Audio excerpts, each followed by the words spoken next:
பல வருடங்களாக சென்னை மாவட்டத்தை துப்புரவு பணி செய்கின்ற பணியிலே ஈடுபட்டிருந்த விளிம்பு நிலை மக்களை மிக கேவலமாக மனிதநேயமே இல்லாமல் யார் ஓட்டு போட்டு இந்த அரசை உருவாக்கினார்களோ அந்த மக்களை ஒரு மனிதநேயமே இல்லாமல் திரைப்படத்திலே நாம் பார்த்திருப்போம். கொத்து கொத்தாக பெண்களை ஏற்றி ஒரு வேனிலே அடைத்து வெளிநாட்டிற்கு விற்பனை செய்வார்கள். குழந்தைகளை சிறுவர்களை ஒரு வேனிலே அடைத்து வெளிநாட்டுக்கு ஏற்றுமதி செய்வார்கள். அதை போல இன்றைக்கு சமூகத்தினுடைய விளிம்பு நிலை மக்களை விற்கின்ற பணியிலே இந்த திராவிட முன்னேற்ற கழகத்தினுடைய திராவிட மாடல் ஆட்சி மிக கேவலமாக அருவருக்கத்தக்க வகையிலே இன்றைக்கு இந்த சமூகத்தினுடைய விளிம்பு நிலை மக்களை எங்களுடைய சமத்துவ தலைவர் ஆம்ஸ்ட்ராங் அவர்கள் இல்லாத காரணத்தினால் வீதியிலே அமர வைத்திருக்கிறது. இது கடுமையான கண்டனத்திற்குரியது. 58 டிவிஷன்ல சென்னை மாநகராட்சி இதுல வேலை செய்யறேங்க. நான் 10 வருஷமா வேலை செய்யறோம். இவ்வளோ நாளாக நாங்கள் அந்த கொரோனா லாக்டவுனில் எல்லா வியாதி உலகம் பூராவும் பரவி இருந்தது. அப்போல்லாம் இந்த கான்ட்ராக்டுக்காரங்க எங்களுடைய உதவியாக தேவைப்படுது இந்த அரசாங்கத்துக்கு. இன்னைக்கு ராம்கி கான்ட்ராக்டை உள்ளே எடுத்துகிட்டு இறக்குறேன்றாங்க. எங்களை கையெழுத்து உள்ளே போடும் போது எங்களுக்கு எந்த அறிவிப்பும் இல்லாமல் உங்களுக்கு வேலை இல்லை வெளியே போங்கன்னு சொல்லி அனுப்புகிறாங்க. நாங்கள் என்ன தவறு செஞ்சால் அதுக்கான பதில் அவங்க கொடுக்க சொல்லுங்கள்.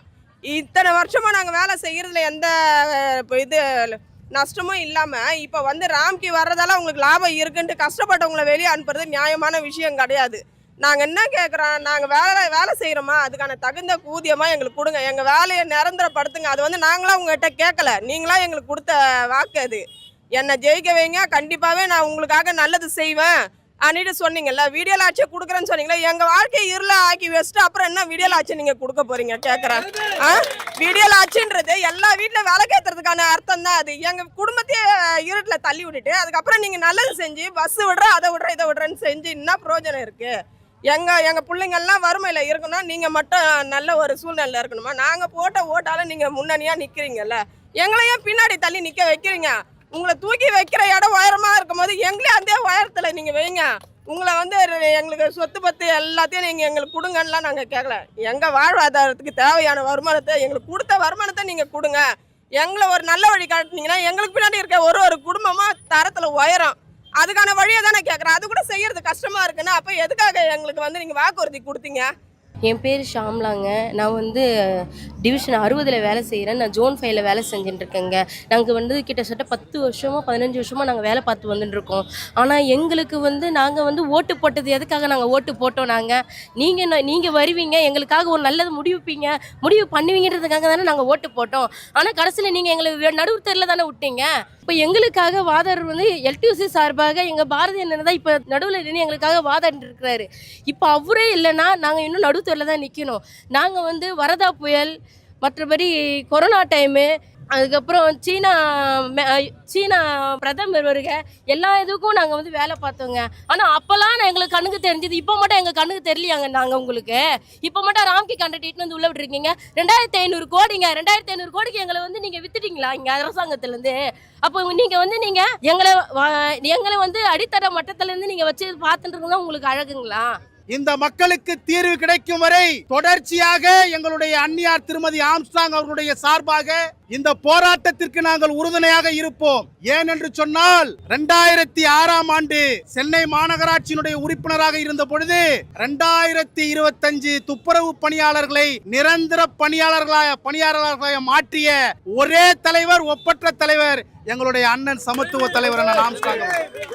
அவருடைய தம்பிகள், அவருடைய உண்மை தம்பிகள் இந்த களத்திலே நாங்கள் நிற்கிறோம். கொரோனா காலகட்டத்திலே என்னுடைய சகோதரி சொன்னதை போல இந்த உலகமே வீட்டிலே தன்னைத்தானே தனிமைப்படுத்திக் கொண்டு சந்தோஷமாக இருந்தார்கள், மகிழ்ச்சியாக இருந்தார்கள், நோயை பார்த்து பயந்து ஓடினார்கள். ஆனால் அப்போது கூட இந்த தமிழகம் நோயற்ற ஒரு தமிழகமாக இருக்க வேண்டும் என்று சொல்லி தன் குடும்பத்தையே தியாகம் செய்து தன் குடும்பத்தையுடைய சுகாதாரத்தை கூட பற்றி கவலைப்படாமல் வீதியிலே நின்றவர்கள் இந்த மக்கள். வீதியிலே நின்ற இந்த மக்களை ஏமாற்றுகின்ற வகையிலே, வஞ்சிக்கின்ற வகையிலே இன்றைக்கு தனியார் துறைக்கு விற்கின்ற ஒரு கேவலமான படுபாதக செயலிலே இன்றைக்கு சென்னை மாநகராட்சி ஈடுபட்டிருக்கிறது.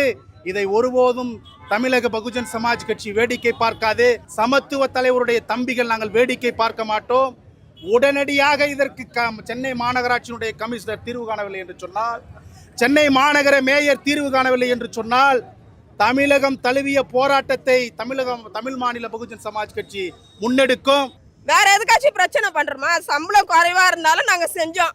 5000 ரூபாய் சம்பளம்னு இருக்கிற நேரத்துக்கு 6 மாசம் சம்பளம் கொடுக்காத நேரத்துக்கு இந்த இடத்துல வேலை செய்தவங்க தானே நிறைய பேர் இருக்காங்க. அப்பயும் இந்த கஷ்டத்தை பார்த்து யாருங்க இந்த நாட்டத்துல வேலை செய்வாங்க? நாங்க செஞ்சோம். நோய் பரவுதுன்னு சொல்லிட்டு எல்லாருமே ஒருத்தர் வீட்டில் அடங்குனீங்க. ஆனால் நாங்கள் அடங்கலை. எங்களுடைய தேவையும் இருந்தது. மனுஷங்களாம் அந்த இடத்துல வியாதியில் இருக்கிற நேரத்துக்கு நாங்கள் அவங்களுக்கு உதவி பண்ணணும். எங்களை விட்டால் அந்த இடத்துல யாரும் இறங்க மாட்டாங்க. உங்கள் வீட்டு குப்பையை நீங்கள் கையில் எடுக்கிறதுக்கு கூட யோசனை பண்ணுவீங்க. ஆனால் நாங்கள் கை கிளவுஸே இல்லாமல் அதை வாரி போடுறது தான் எங்களுடைய வேலை. ஏன்னா அதுக்கான வருமானத்தை நாங்கள் வாங்குறோம். எங்கள் மனசாட்சி நேர்மையோடு நாங்கள் அந்த விஷயத்த செய்கிறோம். நீங்கள் எங்களுக்காக என்ன செய்கிறீங்க? ஒரு விஷயமாச்சு நான் இத்தனை வருஷமாக நாங்களே கேட்டுகிட்டே இருக்கோம். ஆட்சிக்கு வந்து முதல் கையெழுத்து உங்கள் கையெழுத்து 4 வருஷம் ஆகுதுங்க. 4 வருஷம் ஆகுது. ஒரு கையெழுத்து போகிறதுக்கு உங்களால் முடியலன்னு சொன்னால் அப்புறம் என்ன நீங்கள் ஆட்சி செய்கிற நிர்வாகம் உங்களுக்கு நல்ல முறையில் நடக்கணும்னு நினைக்கிறீங்க? எத்தனை குடும்பம் தெரியுமா இந்த இடத்துல? ஒரு குடும்பம் 2 குடும்பம் இல்லைங்க. 5 நாளாகவே உண்ணாவிரதம், சாப்பாடு தண்ணி இல்லாத அளவுக்கு ஹாஸ்பிட்டலில் வழியாகவும் போயிட்டு வந்து இந்த இடத்துல உட்காந்து எங்களுக்கு நல்ல தீர்வு கிடைக்கல. ஒரு குடும்பத்தில் இருக்கவங்கள குழந்தைங்கள விட்டுட்டு வீடு வாசலை விட்டுட்டு கொசு கடியிலையும் காற்றுலையும் வெயிலையும் லோல் பட்டுன்னு இருக்கோம். இந்த கம்பி பாடுகேடு, அந்த கம்பியில இந்த கவரை தூக்கி கட்டுறேன்னு ஒன்று இது எங்க கம்பியத்துல கட்டாதீங்கன்னு போலீஸ்காரங்க காலையில திட்டினாங்க. இதெல்லாம் யார் வருமானத்துல வர்றது? ஒரு அனுபவம் பப்ளிக் மூலியமா தானே உங்களுக்கு கிடைக்குது. அதுலயே எங்களை கட்டக்கூடாதுன்னு சொன்னா அப்ப நாங்கன்னா எந்த இடத்துல இருக்கணும்? இந்திக்காரங்களாம் வந்து இந்த இடத்துல வாழ்க்கை நேரத்துல நாங்க அவங்க வீட்டுக்கு போயிட்டுமா? நீங்க அவங்கள வச்சு ஆட்சி பண்ணுவீங்களா? இந்த இடத்துல அவங்கள வச்சு ஆட்சி நடத்துவாங்களா? அங்க இருக்கவங்க இங்க எடுத்துட்டு வந்து உங்களுக்கு சப்போர்ட் பண்ணி நிக்க வைக்க சொல்லுங்க. ஒரு சின்ன அளவு கூட மரியாதை கிடைக்காது. ஆனா எங்களால உங்களுக்கு கோடி மரியாதை இருக்குன்னா அந்த மரியாதை அளவுக்கு நீங்க நடந்துக்கங்க. எங்களுக்கான நல்ல வாய்ப்பை நீங்க ஏற்படுத்தி கொடுங்க.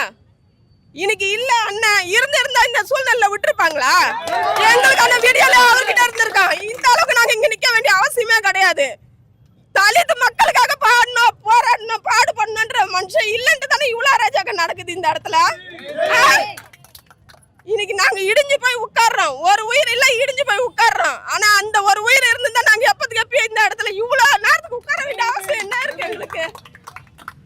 எங்களுக்கு படிப்பு தரத்துலயும் சரிங்க, வேலை விஷயத்துல சரி, கஷ்டன்ற இடத்துலயும் உயர்வான மனுஷனை தூக்கி வைக்கிற மனுஷன் இல்லாதனால இந்த இடத்துல நிக்கிறோம்.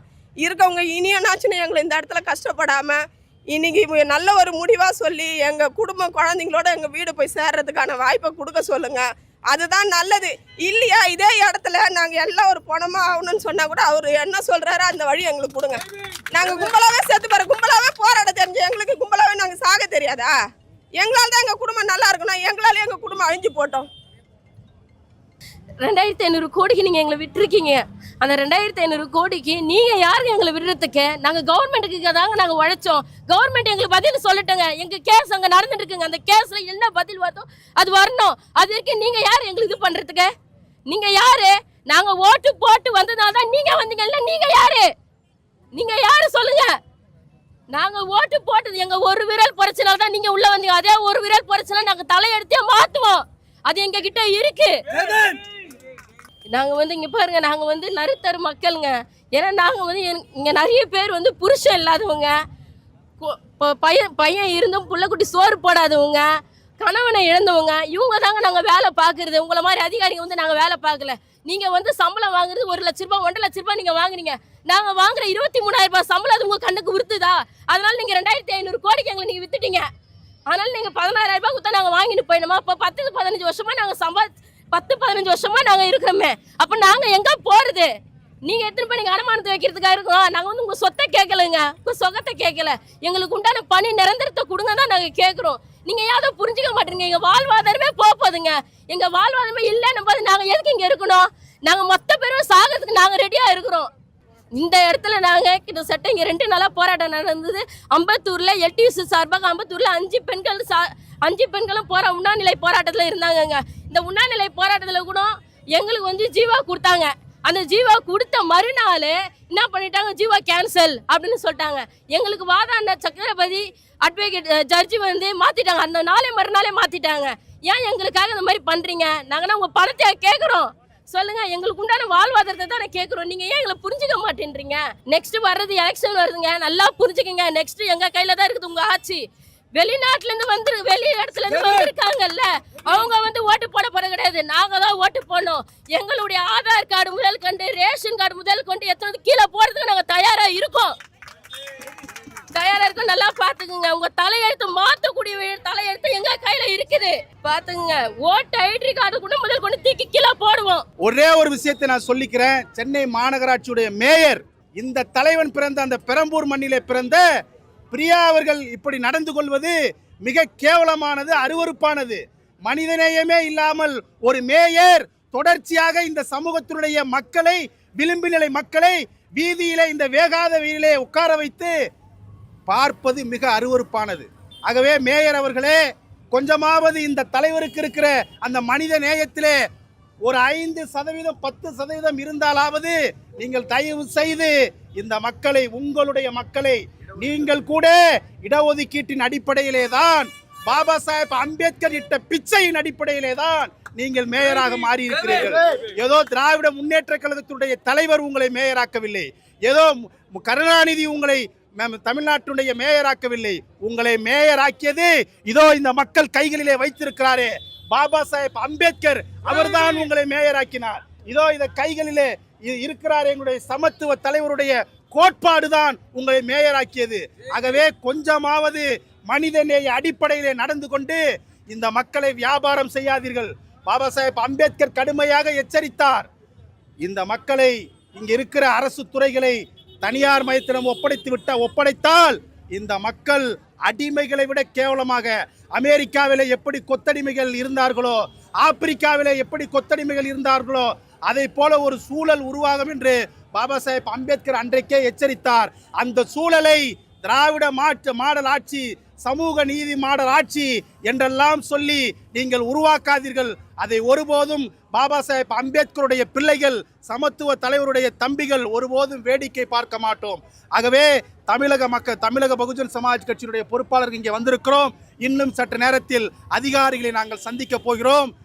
உடனடியாக இந்த பிரச்சனைக்கு தீர்வு காணவில்லை என்று சொன்னால் எங்கள் சமத்துவ தலைவர் இருந்து என்ன செய்வாரோ அதை எங்களுடைய அந்நியார் தலைமையிலே நாங்கள் செய்து முடிப்போம் என்று இந்த அரசையும் இந்த சென்னை மாநகராட்சியும் எச்சரிக்கிறோம். ஆகவே உடனடியாக தீர்வு காணுங்கள். ஜெய் பீம், ஜெய் ஆம்ஸ்ட்ராங்.